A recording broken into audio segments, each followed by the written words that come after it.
11월 8일 화요일입니다. 욥기 5장 징계가 복이라는 주제로 말씀을 나누겠습니다. 먼저 기도로 시작하신 후 성경을 1회3 읽기 바랍니다. 꾸준한 영성을 위하여 당신의 삶을 변화시킵니다. 말씀 다 묵상하셨습니까? 첫 번째, 옳은 말도 상처가 될 수 있다. 4장 5장은 엘리바스의 첫 번째 논쟁입니다. 엘리바스는 4장에서 자신의 경험과 체험신앙을 통해 심은대로 거둔다라는 주장을 펼칩니다.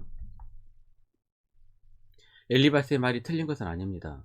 일반적으로 받아들여지는 말입니다. 엘리바스의 신앙체험도 매우 건전하고 신학적으로도 잘못된 것은 없습니다. 단지 자신의 신비체험을 앞세워 자신의 주장에 영적 권위를 실어 타인을 판단하는 행위가 문제였던 것입니다. 엘리바스는 5장에서도 같은 논지로 계속 말을 이어갑니다. 1절입니다. 너는 부르짖어 보라. 내게 응답할 자가 있겠느냐. 거룩한 자 중에 내가 누구에게로 향하겠느냐. 욥은 3장에서 자신의 신세를 한탄하고 태어난 나를 저주합니다. 그러한 한탄과 저주를 하늘의 천사가 들어주지 않을 것이다 라는 말입니다.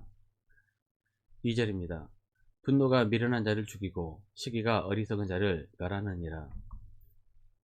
부정적인 신세 한탄과 저주는 미련하고 어리석은 일이며 결국은 멸망으로 끝이 날 것이니 정신 차리라고 충고를 합니다. 엘리바스는 옳은 말만 합니다. 우리도 쉽게 내뱉을 수 있는 말입니다. 하지만 아무리 옳은 말이라도 신중해야 합니다. 상처 입은 사람에게 더 깊은 상처를 낼 수 있기 때문입니다. 주님도 상한 자를 싸매시고 고치시지 옳은 말로 후벼파지 않으십니다. 시편 147편 3절입니다. 상심한 자들을 고치시며 그들의 상처를 싸매시는도다. 쉽게 뱉은 옳은 말이 더 상심하게 할 수 있습니다. 그러니 믿는 자들은 매사에 신중할 필요가 있습니다. 디모데후서 4장 5절입니다. 그러나 너는 모든 일에 신중하여 고난을 받으며 전도자의 일을 하며 내 직무를 다하라. 적절한 때에 충고는 꼭 필요합니다. 잘못된 길을 걸어가면 바른 길로 인도해야 하기 때문입니다. 하지만 아파할 때는 기도해주고 위로해주고 기다려주어야 합니다. 6절입니다. 재난은 티끌에서 일어나는 것이 아니며 고생은 흙에서 나는 것이 아니니라. 엘리바스의 기본 사상은 자신의 경험과 배움에서 비롯한 것입니다. 죄가 있으니 재난도 고생도 있다는 것입니다. 일반적으로 옳은 말이긴 하지만 적어도 욥의 경우에는 죄에서 비롯한 고난은 아닙니다. 의를 위한 고난도 있습니다. 하나님 나라를 위해 핍박을 받았던 믿음의 선배들도 셀 수 없이 많습니다. 마태복음 5장 10절입니다. 의를 위하여 박해를 받는 자는 복이 있나니 천국이 그들의 것임이라. 많은 고난이 죄 때문에 발생합니다.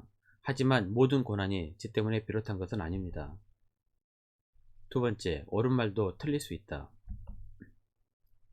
8절입니다. 나라면 하나님을 찾겠고 내 일을 하나님께 의탁하리라. 만약 죄 때문에 받은 고난이라면 엘리바스의 말은 옳습니다. 하나님 앞에 엎드려야 합니다. 엘리바스가 제시한 해결책은 회개입니다. 그래야 고난에서 벗어날 수 있습니다. 9절에서 16절까지 하나님은 어떤 분이신지 찬송합니다. 세계는 하나님의 선한 통치 아래 잘 돌아가고 있고 악한 자는 꺾으시고 약한 자는 보호하신다는 경배의 시입니다. 어느 구절 하나 흠잡을 데 없는 아름다운 찬송시입니다. 이러한 시는 시편에서도 종종 볼 수 있습니다. 시편 145편 13절입니다.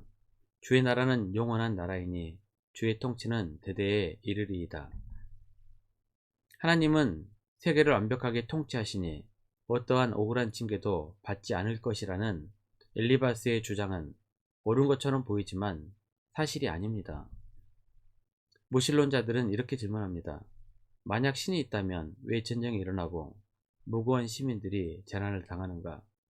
욥과 친구들과의 논쟁에서는 여기에 대한 답은 없습니다. 하지만 적어도 엘리바스의 주장과 달리 이 세상에서는 의로운 자의 고난도 억울한 일을 당하는 자들도 심심치 않게 볼 수 있습니다. 훌륭한 신앙인 것 같지만 자기의 경험과 지식을 토대로 만든 자기 철학입니다. 단지 인간의 한계성 때문에 우리가 깨닫지 못하고 있는 것입니다. 아무리 지혜로운 사람도 하나님의 지혜에는 미치지 못합니다. 고린도전서 1장 15절입니다.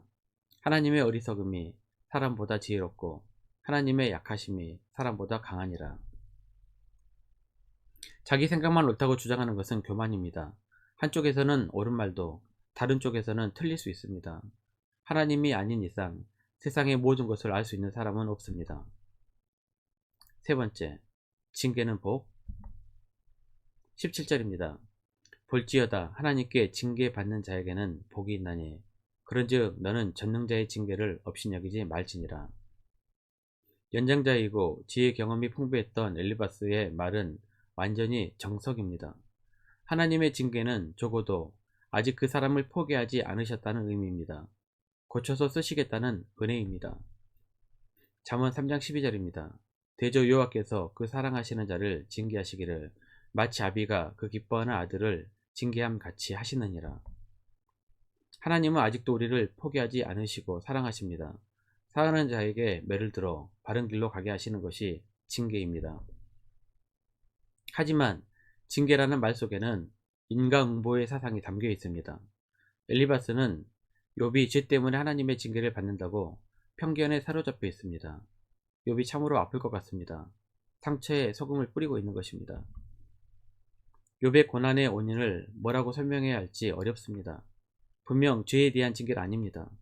그렇다고 욥을 연단하기 위함이라고 말하기도 애매합니다.